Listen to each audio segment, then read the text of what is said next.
반갑습니다. 아파트 사이클 연구소 소장 이현철입니다. 백장입니다. 네, 반갑습니다. 네, 반갑습니다. 소장님, 오늘의 주제는요, 네. 이 대출.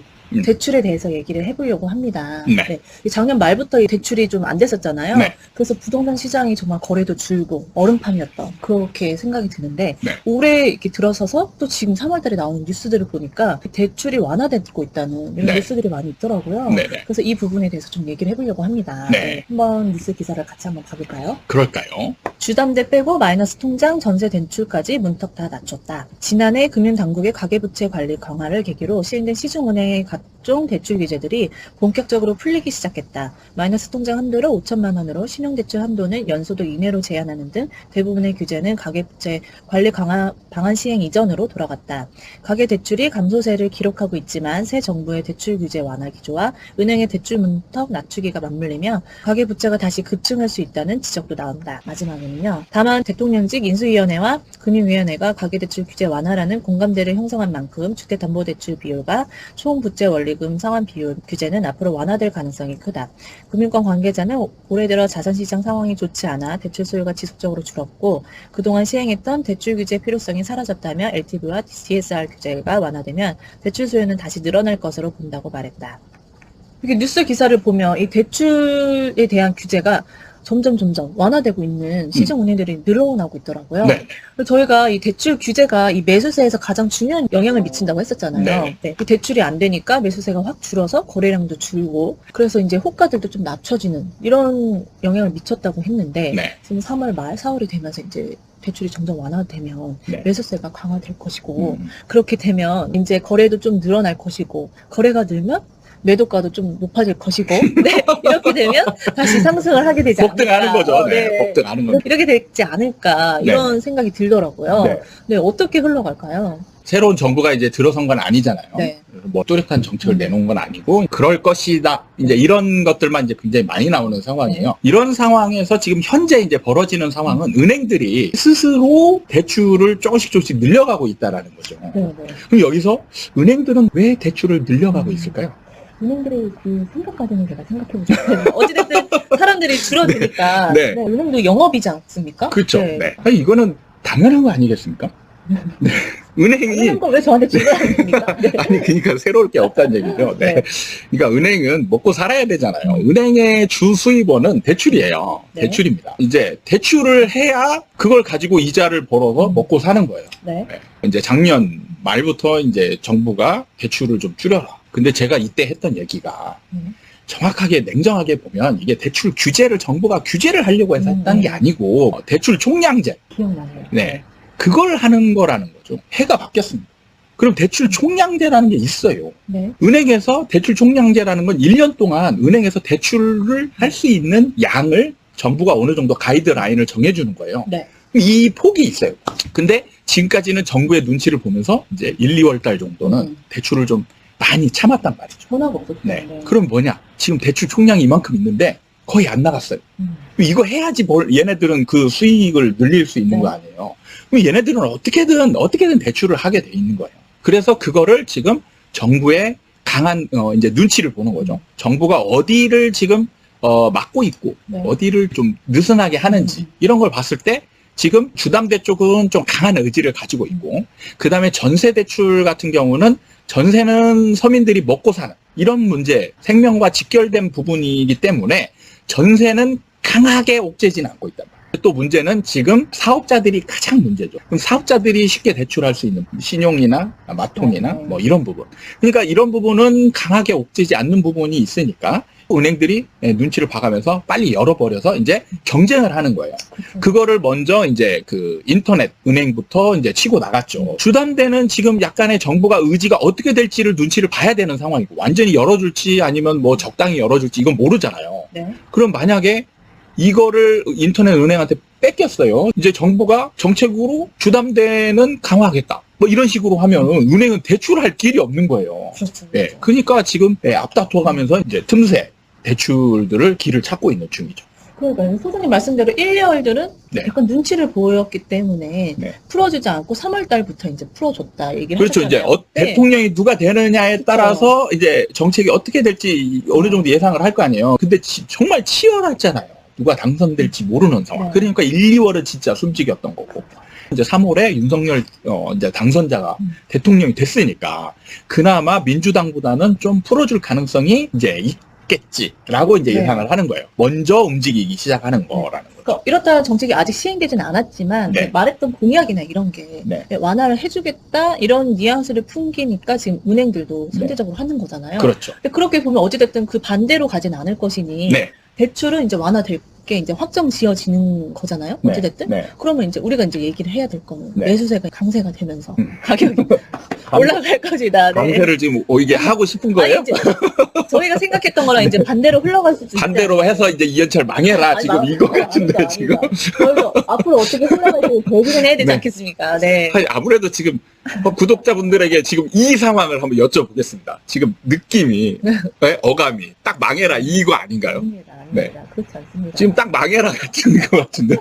그래서 제가 이렇게 앉아서 하지 않죠, 도장님. 아, 그런가요? 네. 아무튼 제가 일단 그렇다라고 네, 이제. 지금 상황이 그렇게 네. 흘러가고 있으니까 네, 네. 어떻게 진짜 흘러갈지를 좀 이제 알았어요. 구체적으로 보면 이제 LTV와 DTI가 있고 사실 주담대가 주죠. 그쵸. 네, 그게 주담대가 메인이죠, 진짜. 주죠. 네, 근데 지금 흘러나오는 내용을 보면 LTV는 좀 완화할 것 같다. 확실하게 이제 점쳐지고 있습니다. 네. 그것도 이제 구체적으로 좀 나오고 있습니다. 지금 이제 3억 이하로 규정이 돼 있는데 이거를 3억 네. 5천 정도까지 이제 완화하겠다. 이제 이런 그 얘기들이 나오고 있고 지금 DSR 같은 경우는 지금 이렇게. 완화 기조는 있는데 뭔가 구체적인 안이 나오진 않고 있어요. 네. 근데 문제는 만약에 DSR이 그대로 있잖아요. 네. 그럼 얘 LTV 늘어나봤자 사실 큰 소용이 없어요. 예, 예를 들어서 이제 주택 시세가 있잖아요. 네. 시세의 몇 프로 이거거든요. 지금 뭐 규제 지역 같은 경우 40% 이하 네. 뭐 이런 식으로 이제 정해져 있단 말이죠. 그거를 이제 늘려주겠다라는 거예요. 이제 생애 최초 같은 경우는 80%까지 해주겠다. 뭐 이런 얘기도 나오고 있으니까 네. 예를 들어서 LTV를 80%로 늘려주겠다. 이 얘기는 뭐냐면 한 4억짜리 정도다. 네. 80%면 얼마죠? 네, 네. 3억 2천 정도까지 이제 네, 가능해주는 거죠. 그러면 4억 5천 범위 내니까 네. 가능한 거죠. 이렇게 들으면 정말 많은 규제 완화인 것 같거든요. 그렇죠. 근데, 네. 근데 문제는 DSR은 뭐냐면 벌어들이는 총소득이 있잖아요. 총소득 대비 이자 원리금으로 나가는 이게 40%까지만 가요. 그럼 개인별로 달라지는 거네요. 네. 이 사람이 가지고 있는 총 부채를 다 합치는 겁니다. 주담대, 뭐 마통, 그다음에 뭐 신용, 뭐 아니면 사업자 대출 이런 거를 다 통틀어 가지고 이자를 더하는 거예요. 원리금이 나가는 액수가 네. 이 사람의 총 소득에서 차지하는 비중을 40%를 넘어가면 안 되는 거예요. 이건 정말 고소득층에게만 약간 네. 혜택이 있는. 그렇죠. 소득이 많은 사람한테 이런 이제 한도가 높아지는 네. 상황이 되지. 사실 소득이 적은 사람, 예를 들어서 뭐 100만 원, 200만 원 버는 사람한테는 네. LTV를 늘어나봤자 소용이 없어요. 예를 들면 지금 금리가 4%라고 한다면 1억 받으면 1년에 이자가 400만 원이에요. 네. 한 달 이자가 30만 원 정도 되고 원리금 상환까지 들어가면 한 50만 원 정도 된단 말이죠. 1억이면 50만 원 꼴이에요. 네. 그러면 이미 100만 원인 사람은 넘어버리는 거죠. DSR이 넘어버리는 거예요. 40만 원이 이제 한도인데 50만 원을 내야 되죠. 그럼 넘어가는 거죠. 200만 원인 사람은 40%니까 80만 원이잖아요. 80만 원이면 2억이 채 안 되는 거예요. DSR을 풀어주지 않으면 이 LTV를 늘려봤자 소용이 없어요. 그래서 이게 같이 움직이는 거예요. 지금 들리는 얘기로는 DSR도 좀 풀어줄 가능성이 있다. 이제 이런 쪽으로 이제 얘기가 나오고는 있어요. 근데 어느 정도 네. 풀어줄지는 이제 나와봐야 아는 거고. 그러니까요. 자, 그리고 문제는 이게 한도가 확 늘어나는 게 아니잖아요. 지금 문제는 집값이 어마어마하게 올랐잖아요. 네. 그럼 여기서 3억 5천 대출해주는 거는 어떻게 보면 나머지는 현금으로 마련을 해야 되냐. 예를 들어 10억짜리 사면 3억 5천 대출해주면 6억 5천 원 내 돈으로 마련해야 되는 거죠. 그러니까 옛날 상황하고 좀 많이 다르다라는 거죠. 그러니까 지금 현재 아파트 가격이 너무 뛰어올라서 예전 같이 3, 4억이면 정말 큰 돈이었을 텐데 네. 지금 느끼기에는 그래도 좀 허덕이게 되는 약간 네. 이렇게 느낌이 듭니다. 그러니까 이런 대출을 풀어주는 영향이 집값 상승으로 이어질지 아닐지에 대해서 구체적으로 하나씩 따져보면 되는 거예요. 그래서 첫 번째는 우리가 보면은 집값 대비 이 대출 비중 네. 이걸 차지했을 때 실제로 3억 5천 정도라면 뭐 한 30에서 40% 정도, 많으면 이제 50% 정도 차지하는 정도이기 때문에 그리고 이것도 뭐 다주택자한테 풀어주고 이런 것도 아니고 그렇죠. 예, 생애 최초나 이런 분들한테 이제 풀어주는 정도이기 때문에 이 영향력이 아주 클 것 같다라는 느낌은 좀 덜 든다. 이런 거를 받을 사람들이 좀 제한적이라는 거죠. 그렇죠. 정말. 네. 네. 그 다음에 이제 두 번째는 지금 금리 인상 기조에 있다라.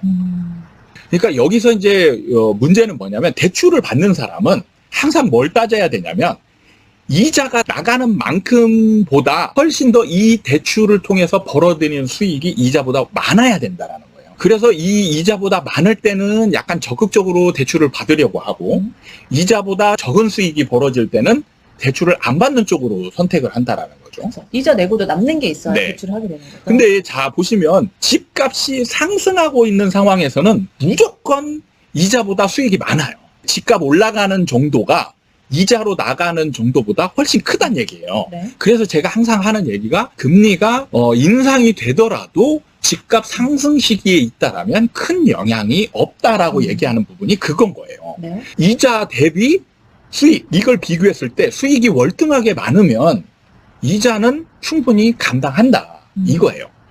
그러니까요. 지금 가격보다 더 높은 상승을 할 것이냐라는 질문을 했을 때 네. 예스가 돼야 대출을 그렇죠. 한다는 거죠. 네. 근데 지금 문제는 시장이 이미 이제 분위기가 꺾였어요.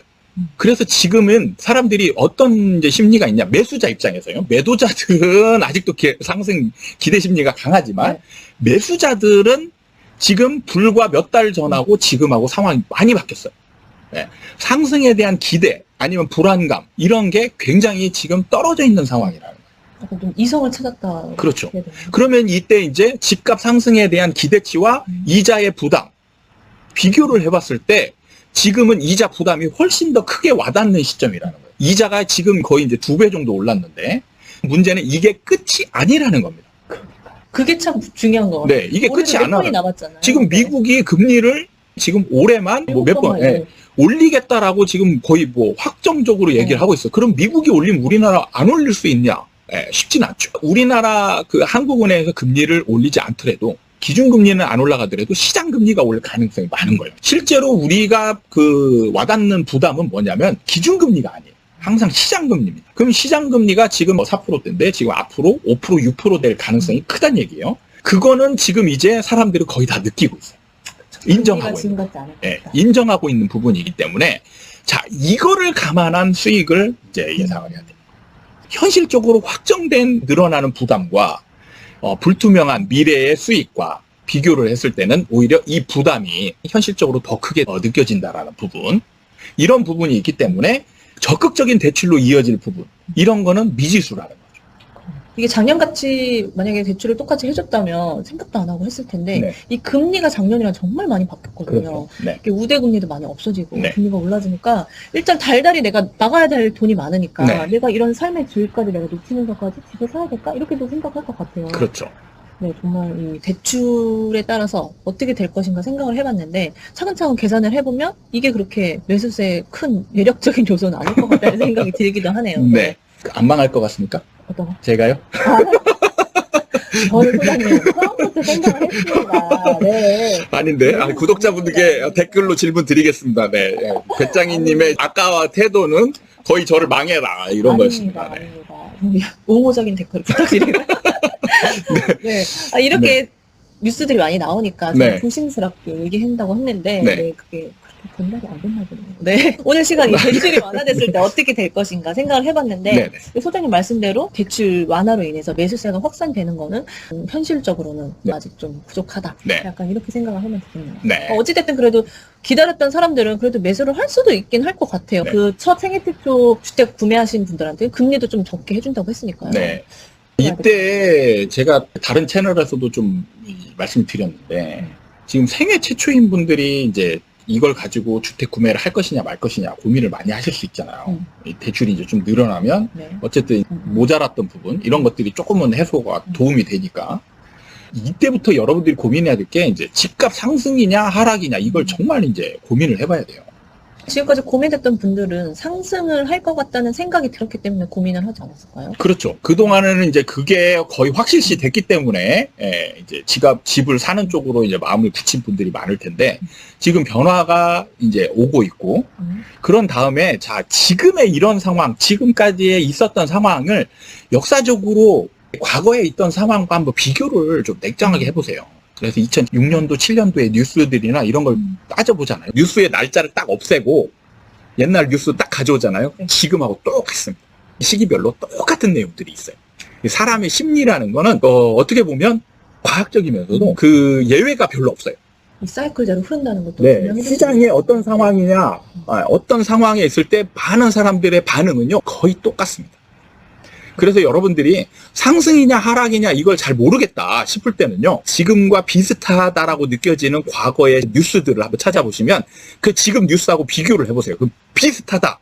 그러면 이때 상황하고 거의 상황이 똑같다 보시면 되고요. 집값의 흐름이 이때부터 어떻게 흘러갔는지 이걸 보시면 되는 거예요. 한번 진짜 불안하신 분들은 과거로 찾아보면서 좀 뭔가 답을 얻어가시는 게 좋을 것 네. 같아요. 네. 오늘 시간은 이렇게 마무리하도록 하겠습니다. 도움이 되셨다면 구독과 좋아요 부탁드립니다. 다음에 또 찾아뵙도록 하겠습니다. 감사합니다.